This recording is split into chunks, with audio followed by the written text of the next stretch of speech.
Hello and welcome. एक बार फिर से आप सभी का स्वागत है आपके अपने यूट्यूब चैनल इंग्लिश स्कॉलर में। याद रखिएगा, इंग्लिश स्कॉलर।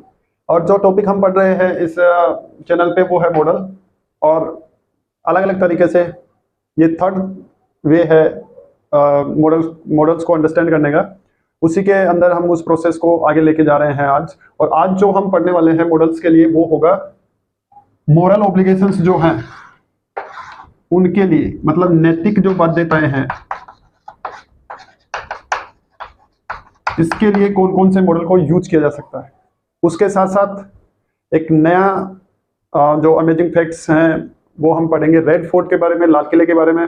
जितनी भी हो पाएंगे, वैसे ये सारी चीजें जो हैं या ये सारे जो मॉन्यूमेंट्स या जो बिल्डिंग्स हैं इनको डिस्क्राइब जितना किया जाए उतना कम है, लेकिन फिर भी हम उसकी जो इंपॉर्टेंट या मेन जो फैक्ट्स हैं उनके बारे में जानने की कोशिश करेंगे, सीखने की कोशिश करेंगे, जिससे कि कम से कम हम उसके बारे में एक फॉर्मल या जो नॉर्मल जनरल इंफॉर्मेशन जो है वो रख सकें, दूसरों को भी बता सकें, खुद भी उनको समझ सकें। तो बने रहिए वीडियो के एंड तक।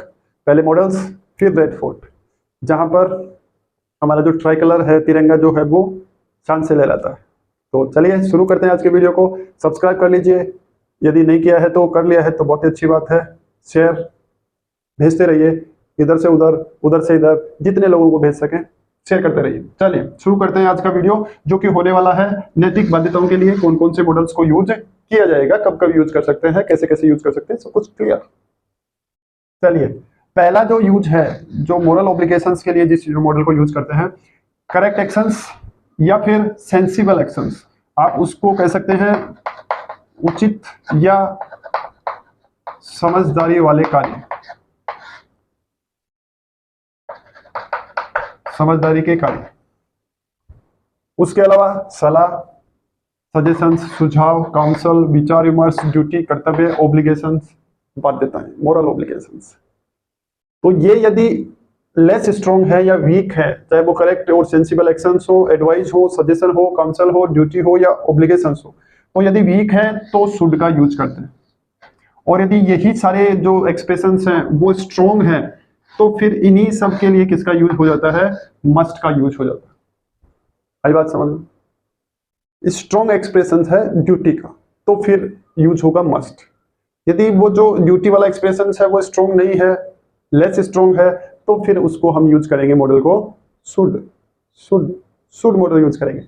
चलिए, तो आप पहला जो इसका यूज है कौन कौन से करेक्ट और sensible actions, advice, suggestions, counsel, duty और ऑब्लिगेशन, इन सब के लिए यदि वो वीक है तो शुड, और यदि स्ट्रॉन्ग है तो फिर मस्ट मॉडल का यूज किया जाएगा। नेक्स्ट, मोरल ऑब्लिगेशंस या मोरल ड्यूटीज। ठीक है, कर्तव्य इन्हें कहते हैं।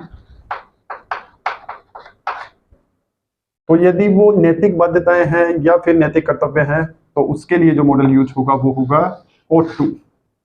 और यदि इनको ही मोरल ऑब्लिगेशंस और ड्यूटीज को जो है वो अपने को क्या करना है, नेगेटिव वे में एक्सप्रेस करना है, तो इसके लिए क्या यूज कर लेंगे, ought not to का यूज कर लेंगे। किसका यूज कर लेंगे, इसके नेगेटिव फॉर्म का यूज कर लेंगे, जहां पे मोरल ऑब्लिगेशंस और ड्यूटीज को नेगेटिव में एक्सप्रेस करना हो या इनका एब्सेंस हो तो ought not to, इसके नेगेटिव फॉर्म का यूज कर लेंगे। नेक्स्ट,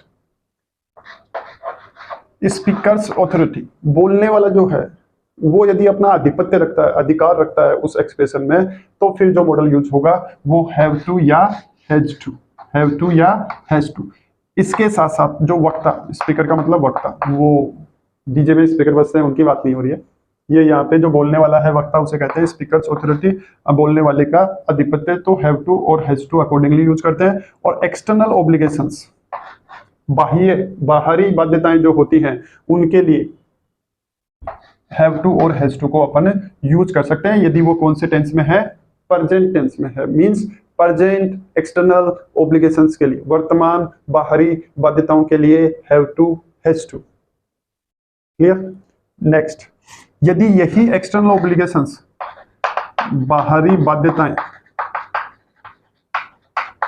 पास्ट की हो तो हैड टू का यूज होता है। किसका यूज होता है, हैड टू का यूज होता है। और यही बाहरी बाध्यताएं जो हैं वो फ्यूचर की हो तो शैल हैव टू या फिर विल हैव टू का यूज किया जाता है। समझ गए? एक एक्सप्रेशन है एक्सटर्नल ऑब्लिगेशन, बाहरी या बाह्य बाध्यताएं, वो तीनों में हो सकता है, प्रेजेंट में हो सकता है, पास्ट में हो सकता है, या फिर फ्यूचर में हो सकता है। प्रेजेंट में यदि एक्सटर्नल ऑब्लिगेशंस है तो has to, have to. Past में यदि एक्सटर्नल ऑब्लिगेशन है तो हैड टू, और फ्यूचर में यदि एक्सटर्नल ऑब्लिगेशन है तो शैल हैव टू और विल हैव टू। इन मॉडल्स का यूज किया जाता है। समझ में आ गई बात? ठीक, चलिए। एब्सेंस ऑफ ऑब्लिगेशन, यदि बाध्यताओं की अनुपस्थिति है। एब्सेंस का मतलब अनुपस्थिति। वो सेंटेंस या वो एक्सप्रेशन ऐसा दर्शा रहा है या ऐसा शो कर रहा है कि उसके अंदर ऑब्लिगेशंस नहीं है, एब्सेंट है, तो फिर जो मॉडल यूज होगा वो होगा नीड नोट, नीडंट। नीड का मतलब आवश्यकता, नोट यानी नहीं, नॉट नेसेसरी कह सकते हैं इसको। तो जहां पर ऑब्लिगेशंस की एब्सेंस होती है, अनुपस्थिति होती है, या जिस एक्सप्रेशन में ऑब्लिगेशन नहीं होता, बाध्यता नहीं होती है, या उसमें बाध्यता रखने की जरूरत नहीं है, आवश्यकता नहीं है, तो अपन जो मॉडल यूज करते हैं वो होता है नीडंट या नीड नोट। आगे समझ, जैसे ऐसा कोई भी एक्सप्रेशन जिसमें हम फोर्सफुली अपनी बात को नहीं रख रहे हैं, ऑब्लिगेटरी सेंटेंस नहीं है या बाध्यता वाला वाक्य नहीं है, तो फिर जो मॉडल है वो कौन सा यूज होगा? Need note. यदि नेगेटिव स्ट्रॉन्ग एडवाइस है, एक कठोर या मजबूत सलाह तो है लेकिन वो नेगेटिव वे में है, नकारात्मक तरीके में कही गई है, तो जो मॉडल यूज होगा वो होगा मस्ट नोट। कौन सा होगा? Must note. नेगेटिव एडवाइस है, एडवाइस या सलाह तो है लेकिन वो नेगेटिव वे में है, तो हम जो मॉडल यूज करेंगे वो होगा शुड। क्या होगा?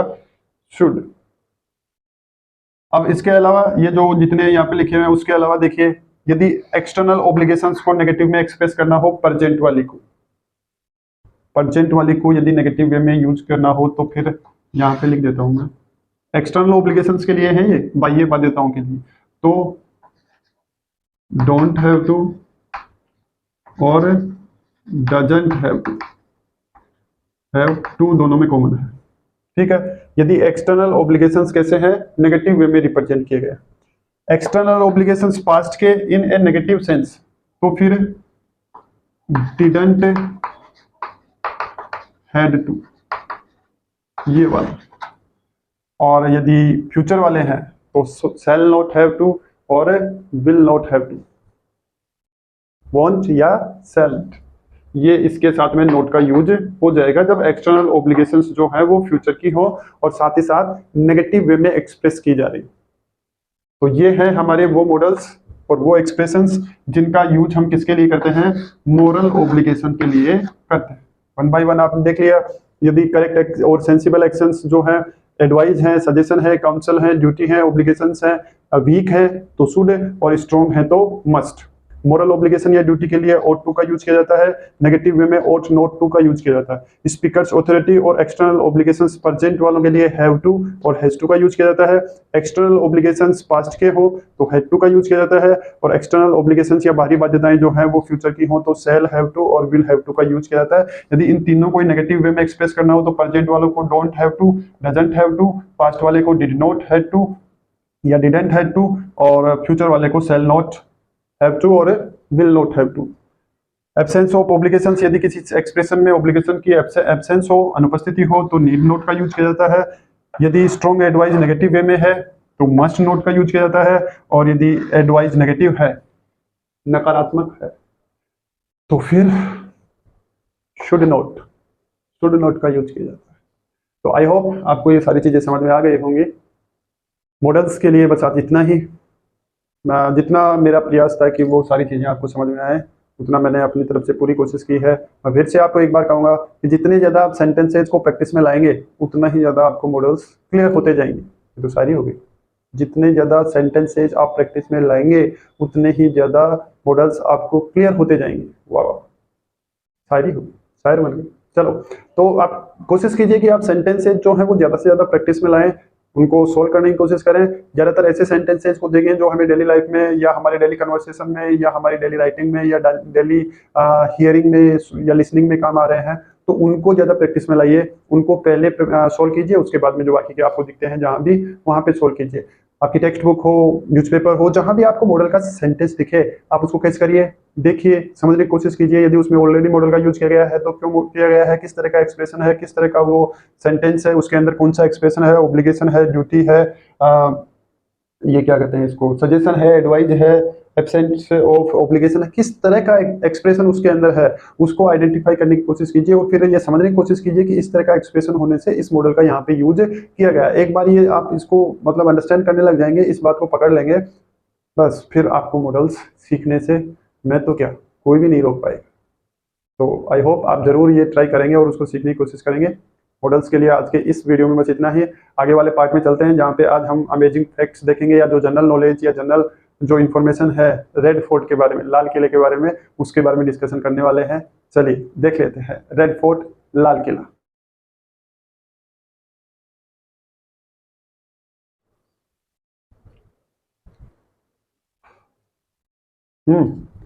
तो अब जो हम डिस्कशन करने वाले हैं वो उन फैक्ट्स के बारे में या उन अमेजिंग फैक्ट्स के बारे में जो हैं रेड फोर्ट या लाल किले के बारे में, जो कि ओल्ड दिल्ली, पुरानी दिल्ली में स्थित। पुरानी दिल्ली जो है, जो इंडिया की कैपिटल है वो न्यू दिल्ली है, लेकिन ओल्ड दिल्ली जो है उसके अंदर ये फोर्ट या जो किला है वो स्थित है, बसा हुआ है या बना हुआ है रेड फोर्ट, जो कि रेजिडेंस था, निवास स्थान था किसका, मुगल एम्परर्स का, मुगल शासकों का।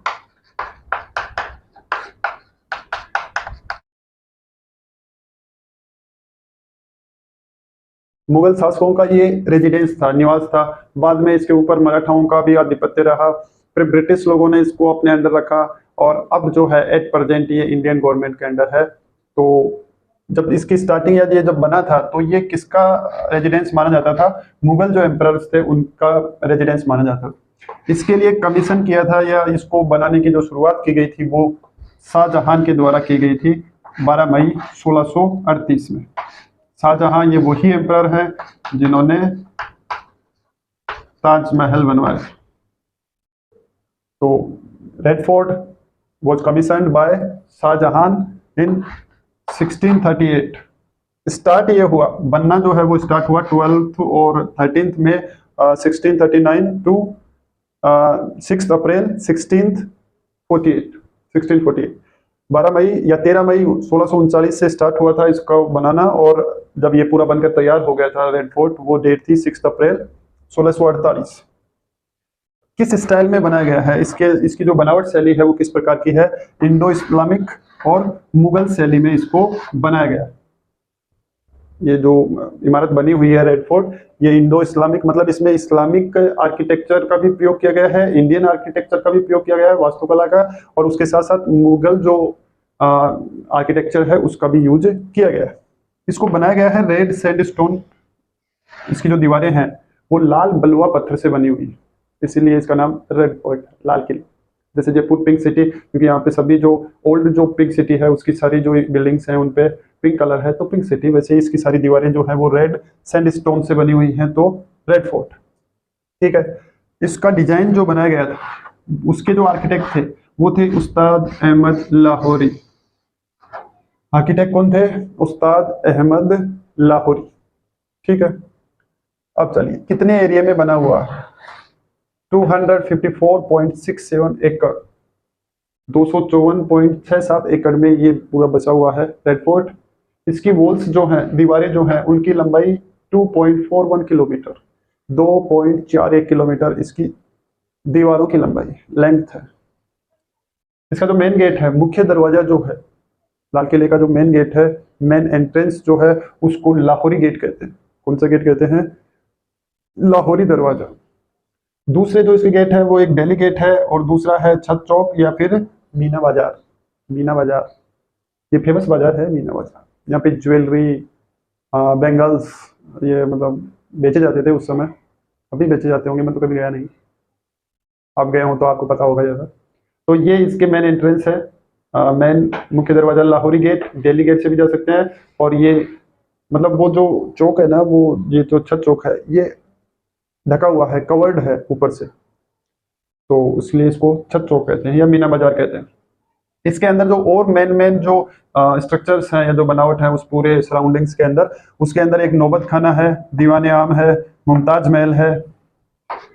इसकी वाइफ का नाम था मुमताज महल, शाहजहां की वाइफ थी कौन, मुमताज महल। तो दोनों को बनाने का एक ही एम्परर ने आदेश दिया, तो फिर ये तो बनना ही था यहाँ पे। रंग महल है, खास महल है, दीवाने खास है, हमाम, हमाम मतलब आजकल का बाथरूम, राजाओं के नहाने का बाथरूम, उसको हमाम कहते थे। उसमें वो स्विमिंग पूल वो गुलाब की पंखुड़ियां डालकर दूध वूध डालकर, वो देखा ही होगा आपने सीरियल्स में या फिल्मों के अंदर। तो बस उसी जगह को हमाम कहते थे, तो वो भी है यहाँ पे। कभी जाए तो आप भी स्विमिंग कर लेना। एक मोती मस्जिद है, पर्ल मॉस्क्यू, जो कि औरंगजेब ने बनवाई थी, बाद में बनवाई गई है। ये जब ओरिजिनली पहले बना था रेड फोर्ट तो उसमें नहीं थी वो मोती मस्जिद या पर्ल मॉस्क्यू। वो 1659 में ये कंप्लीट हो गया, तो 1648 में 1659 में औरंगजेब ने बनवाई थी ये मोती मस्जिद। तो वो भी उसी के रेड फोर्ट के अंदर ही स्थित है। और एक है हीरा महल। तो ये सारे फैक्ट्स हैं जो रेड फोर्ट के बारे में आपको जानने चाहिए, याद रखने चाहिए। क्योंकि जब भी इंडिपेंडेंस डे होता है, आप देखते हैं कि हमारे देश के जो भी पीएम होते हैं उस समय वो ट्राई कलर वहाँ पे अनफलर करते हैं, और हम सभी इंडियंस को प्राउड फील होता है। फर्स्ट जब इंडिपेंडेंस के बाद में फर्स्ट इंडिपेंडेंस डे मनाया गया था, तब वहीं पे जो ट्राई कलर था उसको अनफलर किया गया था, फहराया गया था। तब से ये ट्रेडिशन बना हुआ है। और जो इसकी प्राचीरें हैं या इसका जो वो दीवारें बनी हुई हैं, प्राचीर बनी हुई हैं, वहीं से फिर पीएम जो है वो नेशन को एड्रेस करते हैं। वहाँ पे एक पूरा का पूरा परेड होता है। ये सारी बातें आप टीवी पे देखते हैं, जानते ही हैं। तो एज इंडियन हम सबके लिए एक प्राउड की बात है। मुगल शासकों का रेजिडेंस था, फिर मराठाओं ने उसके ऊपर अधिकार किया। फिर जब ब्रिटिश आए, अंग्रेज आए, तो उनका वो रेजिडेंस रहा, या उनका वो जो भी ऑफिशियल वर्क वहाँ पे उनके अंडर रहा कुल मिलाकर। और at present Indian government Bharat सरकार के अधीन है। 2018 में, इन 2018, डालमिया भारत ग्रुप डालमिया भारत ग्रुप ने इसको अडोप्ट किया है, गोद लिया है, जिससे कि इसका मेंटेनेंस किया जा सके, इसको डेवलप किया जा सके, और उसकी देखरेख की जा सके। कुल मिला के बात यह है। तो प्राइवेट सेक्टर को दे दिया गया है 2018 में। 2007 इसको यूनेस्को की हेरिटेज साइट में शामिल किया गया था। यूनेस्को एक वर्ल्ड ऑर्गेनाइजेशन है, उसकी जो हेरिटेज साइट है, मतलब विरासत की जो साइट है, विश्व विरासत या विश्व पर्यटक स्थल जो भी हैं, जो कि बहुत फेमस हैं, उनका देख रेख या उनको सार संभाल करने का जो कार्य है, वो यूनेस्को के द्वारा इसको 2007 में यूनेस्को हेरिटेज साइट में शामिल कर लिया गया था। 2018 में डालमिया भारत ग्रुप ने इसको अडोप्ट कर लिया है, रेड फोर्ट को। हालांकि उस डिसीजन के कई आलोचक भी हैं, सपोर्टर भी हैं, हम उस मैटर में नहीं जाएंगे। बस इतना याद रखना है, 2007 में यूनेस्को हेरिटेज साइट और 2018 डालमिया भारत ग्रुप के द्वारा अडोप्ट किया गया। तो आज के वीडियो में बस इतना ही। मिलते हैं नेक्स्ट वीडियो में। हमारे जो मॉडल्स चल रहे हैं वो तो चलते ही रहेंगे, उसके साथ साथ कुछ न्यू अमेजिंग फैक्ट्स, कुछ new different kind of knowledge साथ साथ चलता ही रहेगा। Thanks for watching. आपने वीडियो को पूरा देखा उसके लिए बहुत बहुत धन्यवाद। मिलते हैं नेक्स्ट वीडियो में। Till then, good night, take care, see you soon in the next video. Bye bye.